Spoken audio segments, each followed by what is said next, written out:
सम्पूर्णमा elevate academy online learning प्लेटफर्मको तर्फबाट नमस्ते। आज मैले हजुरहरूको सामु मर्फोलोजी अफ फ्लावरिङ प्लान्ट्स अन्तर्गत पर्ने विक एरल स्टिम टपिक लिएर उपस्थित भएको छु। मैले यस भिडियोमा विक एरल स्टिम बारे हजुरहरूलाई पढाउने छु।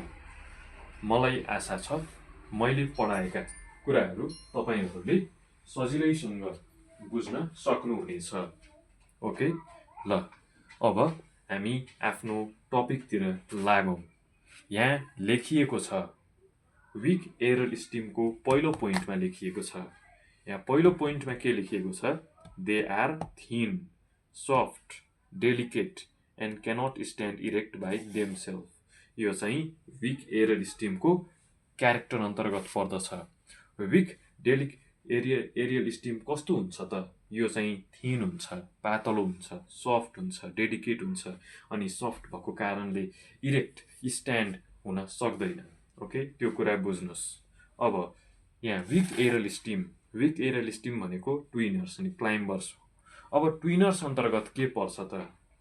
ट्विनर्स अन्तर्गत पर्ने भनेको चाहिँ बिन्स अनि आइपोमिया। त्यस्तै गरी क्लाइम्बर्स अन्तर्गत के पर्छ त? क्लाइम्बर्स अन्तर्गत पर्छ स्क्रैम्बलर्स। यसलाई चाहिँ हामी स्ट्र्यागलर्स पनि भनिन्छ। अब स्ट्र्यागलर्स भनेको हुक्स युजिङ प्लान्ट। अब रुट क्लाइम्बर्स पनि हुन सक्छ, टेन्ड्रिल क्लाइम्बर पनि हुन सक्छ। अब यहाँ एउटा चित्र देखाइएको छ।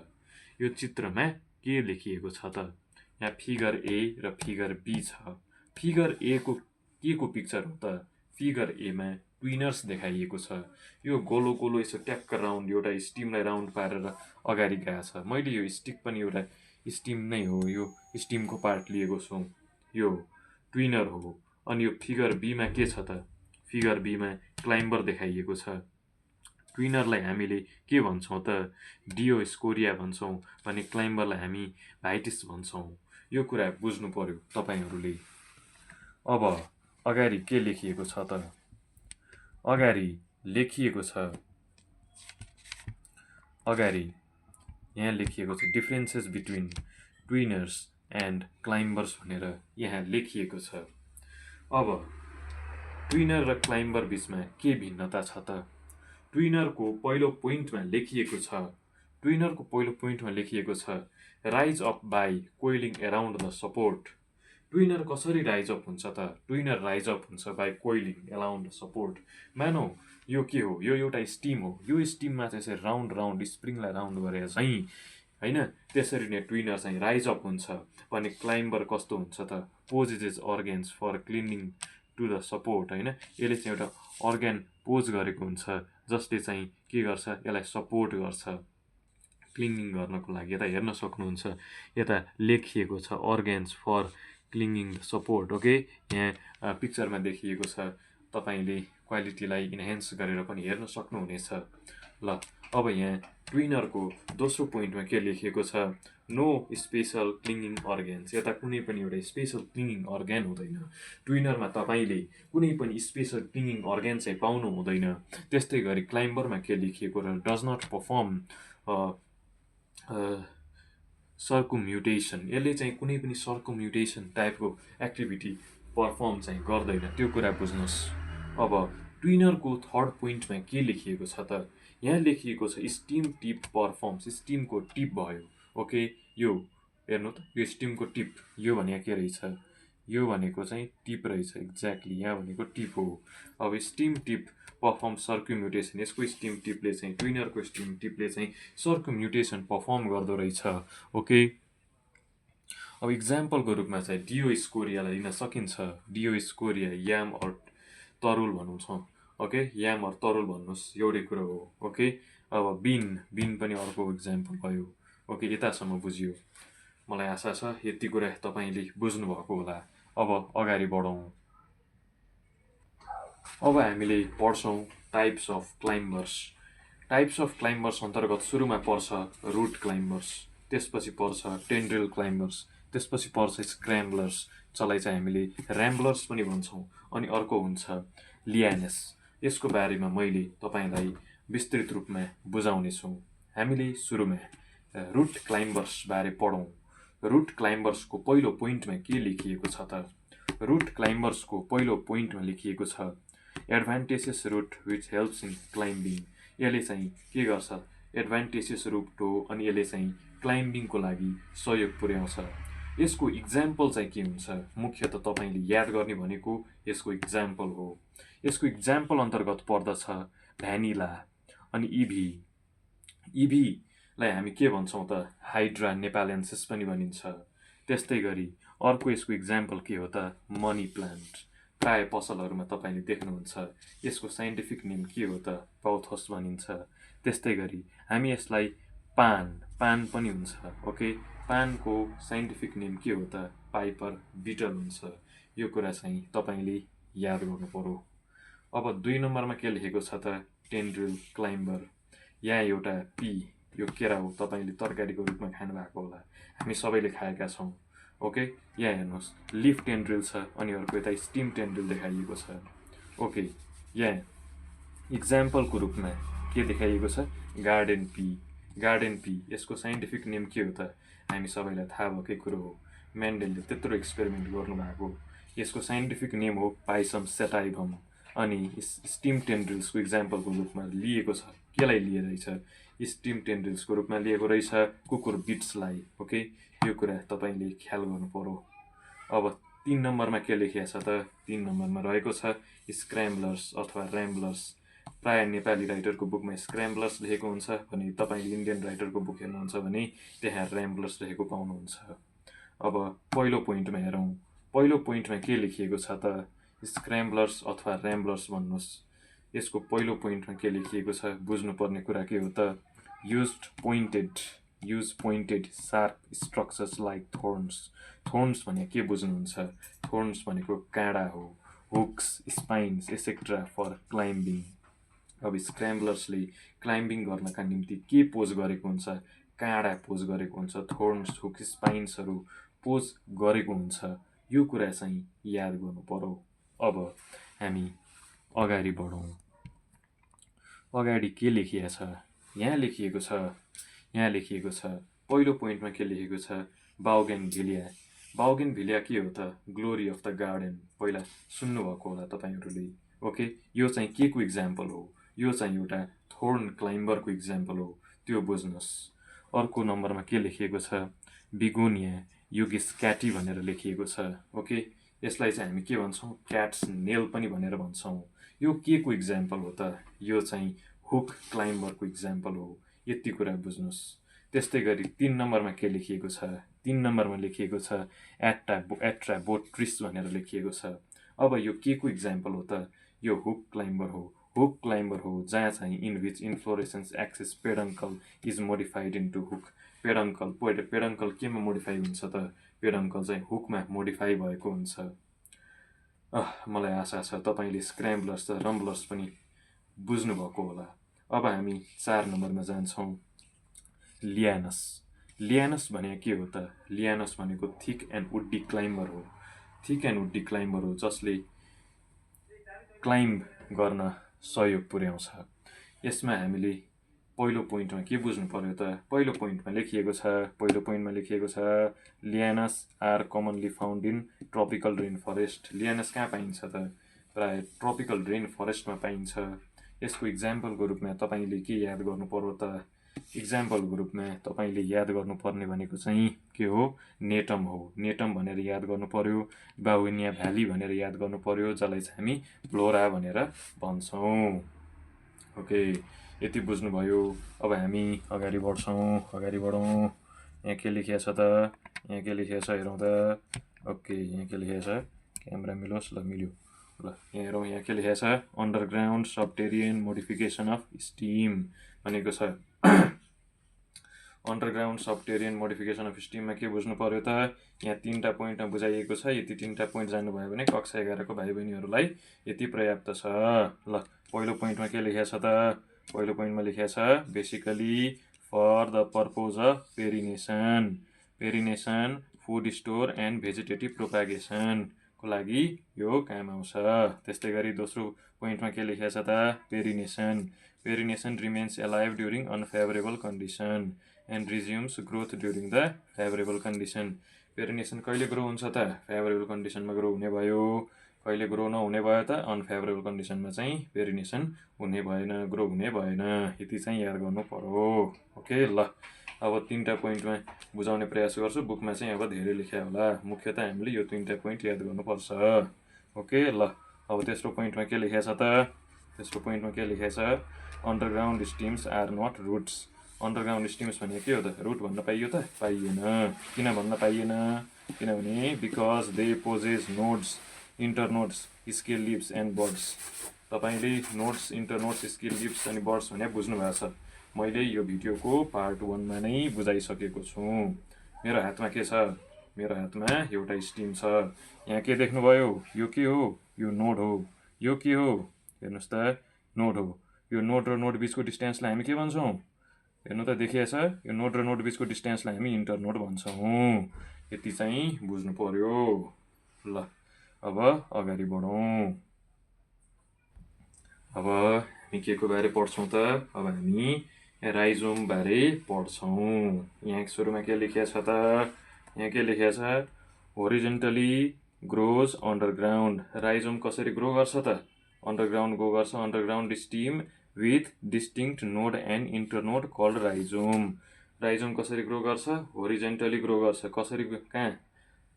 अन्डरग्राउन्ड। अन्डरग्राउन्ड ग्रो गर्छ with containing nodes and internodes. Nodes and internode पनि हुन्छ। अब अर्को पोइन्टमा के बुझ्नु पर्यो राइजोमको? राइजोम इज इलोङ्गेटेड हुन्छ। राइजोम कस्तो हुन्छ त? राइजोम इलोङ्गेटेड हुन्छ, युजली ब्रान्च्ड एन्ड जियोट्रोफिक हुन्छ। ओके, यो बुझ्नु पर्यो। जियोट्रोफिक भनेको के बुझ्नुहुन्छ? जियोट्रोफिक भनेको जमिनभित्र ग्रो हुने। ओके, यो बुझ्नुहोस् है। ल, अब इक्जाम्पलको रूपमा के बुझ्ने त? इक्जाम्पलको रूपमा चाहिँ हुन्छ मुसा प्याराडिसिका। ओके, यो चाहिँ साइन्टिफिक नेम हो। के को साइन्टिफिक नेम हो? यो चाहिँ बनानाको साइन्टिफिक नेम हो। कक्षा 10 मा पनि ओबिटीमा यो पढाइ हुन्छ। ओके, जिन्जिबर ओफिसिनेल, यो चाहिँ के को साइन्टिफिक नेम हो त? यो चाहिँ जिन्जरको साइन्टिफिक नेम हो। अब यो के को नाम? यो के को साइन्टिफिक नेम हो त? कुर्कुमा डोमेस्टिका। यो के को साइन्टिफिक नेम हो? यो टर्मरिकको साइन्टिफिक नेम हो। टर्मरिकलाई हामीले नेपालीमा के भन्छौँ? हामीले टर्मरिकलाई नेपालीमा भन्छौँ बेसार भन्छौँ। बुझ्नुभयो? ओके, बुझ्नुभयो। अब 2 नम्बरमा के लेखिया छ? 2 नम्बरमा लेखेको छ कर्म। ओके, कर्म भनेको के हो? कर्म भनेको corm is a condensed form of rhizome growing in vertical direction. Okay, यो के हो? एउटा कन्डेन्स्ड फर्म अफ राइजोम हो। कसरी ग्रो हुन्छ? होरिजेन्टली ग्रो हुन्छ? हुँदैन। कसरी ग्रो हुन्छ? भर्टिकल डिरेक्सनमा ग्रो हुन्छ। यो कुरा याद गर्नु पर्यो। 2 नम्बरमा के लेख्या छ? 2 नम्बरमा लेख्या छ it is usually spherical or globular. यो कुन स्ट्रक्चरमा छ त? यसको स्ट्रक्चर कस्तो छ?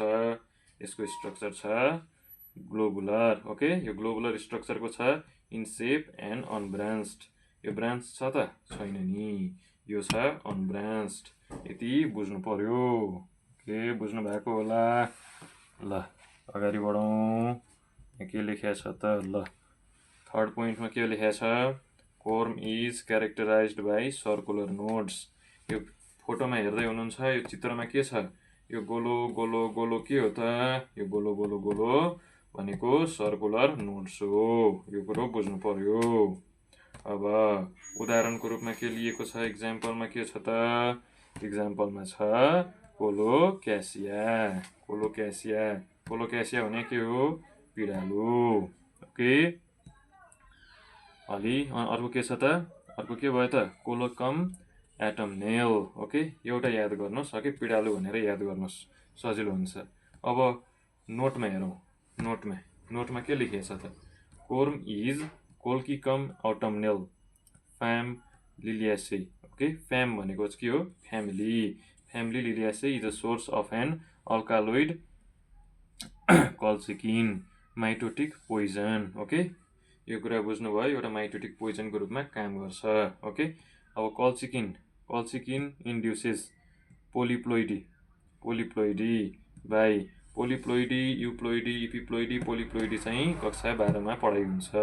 Polyploidy, okay, by inhibiting by spindle formation during the metaphase stage of meiosis. Colchicine कसरी इन्ड्युस हुन्छ त? By in the metaphase. तपाईँले यति बुझ्नुहोस्, कोल्चिकिन कहिले 11 कक्षामा पढ्दै हुनुहुन्छ भने यति बुझ्नुहोस्, कोल्चिकिन कसरी इन्ड्युस हुन्छ त? मेटाफेज स्टेजमा इन्ड्युस हुन्छ। कसरी? बाई द माइटोसिस प्रोसेसले इन्ड्युस हुन्छ। माइटोसिस मियोसिस पक्कै पनि सरले पढाउनु भएकै होला। ओके, ल अब हामी कहाँनिर जान्छौँ त? बल्ब। ओके, बल्ब हेरौँ है। यहाँ बल्ब छ। बल्ब भनेको यो छतमा लगाउने अथवा हामीले कोठामा लगाउने बत्तीको बल्ब भन्ने होइन है। यो भनेको बेग्लै बल्ब हो। यहाँ हेर्नुहोस् त, यो के हो? यो मैले रफ डायग्राम बनाएको छु। यो के को डायग्राम हो? यो चाहिँ प्याजको डायग्राम हो। अनि प्याजको यो टुप्पामा तपाईँ के देख्दै हुनुहुन्छ? अलिक खस्रो खस्रो देखिन्छ नि प्याजमा, त्यो के रहेछ? त्यो भनेको चाहिँ बल्ब रहेछ।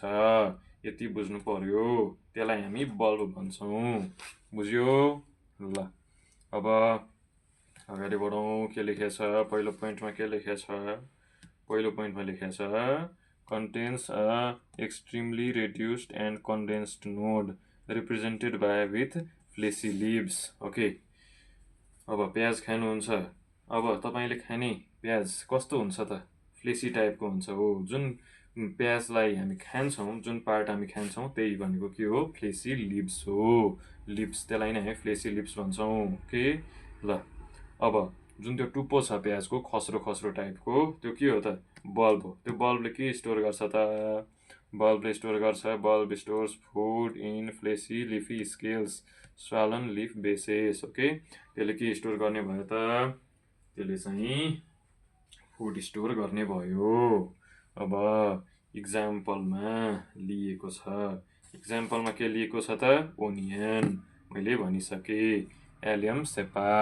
ओके, यसको साइन्टिफिक नेम हो। ओके, ल अब एलियम सेताइबम भने के रहेछ? एलियम सेताइबम भनेको चाहिँ अदुवा रहेछ। Okay, garlic. यति चाहिँ बुझ्नुहोस्। अगाडि बढौँ। ओके, यहाँ पिक्चर देख्नुभयो। ल पिक्चर देखिएको छ जस्तो छ। ल पिक्चर त देखेकै हुनुपर्छ। देखिएको छ, प्याजको पिक्चर देख्नुभयो। यो भनेको चाहिँ बल्ब हो। ल अब हामी के पढ्छौँ? अब हामी पढ्छौँ ट्युबर। ट्युबर कहाँ पाइन्छ? ट्युबर भन्ने बित्तिकै बोटनीमा हामीले के याद गर्नु पर्यो? पोट्याटो भनेर याद गर्नु पर्यो। ल यहाँ ट्युबरको फर्स्ट पोइन्टमा के लेखेको छ? ट्युबरको फर्स्ट पोइन्टमा लेखेको छ, potato is multiplied vegetatively with the help of stem tuber. Potato कसरी मल्टिप्लाई हुन्छ त? पोट्याटो कसरी मल्टिप्लाई हुन्छ? भेजिटेटिभली मल्टिप्लाई हुन्छ विथ द हेल्प अफ कसरी? स्टिम ट्युबर भन्नु पर्यो। अब बी नम्बरमा, सरी सेकेन्ड नम्बरमा, सेकेन्ड पोइन्टमा के लेखेको छ? Steam tuber. यो पोट्याटो हो है। यो पोट्याटोलाई हेर्नुहोस् त, यो पोट्याटोमा आई, यो जुन गोलो गोलो देख्नु भएको छ पाल टाइपको, यो भनेको आई हो। यो साइडको यो भनेको स्क्यार अफ स्टिम हो। अनि यो के हो? यो ठ्याक्क अलिक उगेको जस्तो देख्नुहुन्छ नि, कडा कडा, यो भने के रहेछ? स्क्यार रहेछ। स्क्यार अफ द लिफ बेस यसलाई भनिन्छ, सिम्पली स्क्यार पनि भन्दा भयो। अनि यो भने के हो? जर्मिनेटिङ आई बड हो। ओके, यो त देख्नु नै भएको छ, रियल लाइफमै देखिन्छ यो कुराहरू त। ओके, ल अब यो के हो? अर्को पोइन्टमा के लेखेको छ? पोट्याटोज आर ब्रोन अन स्टोलोन्स। पोट्याटोजहरू कहाँ ब्रोन भएको हुन्छ त? पोट्याटोज आर बोर्न्स अन स्टोलोनमा बोर्न भएको हुन्छ। यो कुराहरू बुझ्नुहोस्। अब तेस्रो पोइन्टमा के लेखेको छ? Eyes of potatoes are axillary buds on the node. Okay, eyes of potatoes भनेको के हो? आइज अफ द पोट्याटोज भनेको चाहिँ एक्जिलरी बर्ड्स हो। आइज अफ द पोट्याटोलाई हामीले एक्जिलरी बर्ड्स पनि भन्छौँ, जुन कहाँ हुन्छ? कहाँ हुँदो रहेछ भनेपछि नोडमा हुँदो रहेछ। यो चाहिँ बुझ्नु पर्यो। इक्जाम्पलको रूपमा के बुझ्ने त? ट्युबरको इक्जाम्पल के हो? मैले भनिसकेँ। ट्युबरको इक्जाम्पल भन्ने बित्तिकै हामीले के बुझ्नुपर्छ त? ट्युबरको इक्जाम्पल भन्ने बित्तिकै हामीले पोट्याटो भनेर दिमागमा आउनु पर्छ। पोट्याटो भनेपछि यो भनेको के रहेछ? ट्युबर रहेछ भन्ने बुझ्नु पर्यो। सोलानम ट्युबेरोसम, यो चाहिँ यसको साइन्टिफिक नेम हो। सोलेनम ट्युबेरोसम +2 मा पढ्दै हुनुहुन्छ भने यो पोट्याटो मात्रै याद गर्दा भयो हैन। यो पनि याद गर्दा भयो, एमसीक्यूमा प्राय सोधेको पाउँछ। ठिक छ, आजको लागि यति। हामी नेक्स्ट भिडियोमा चाहिँ subaerial modification of stem पढ्छौँ। मलाई आशा छ मैले पढाएको कुराहरू तपाईँले बुझ्नुभएको होला। धन्यवाद।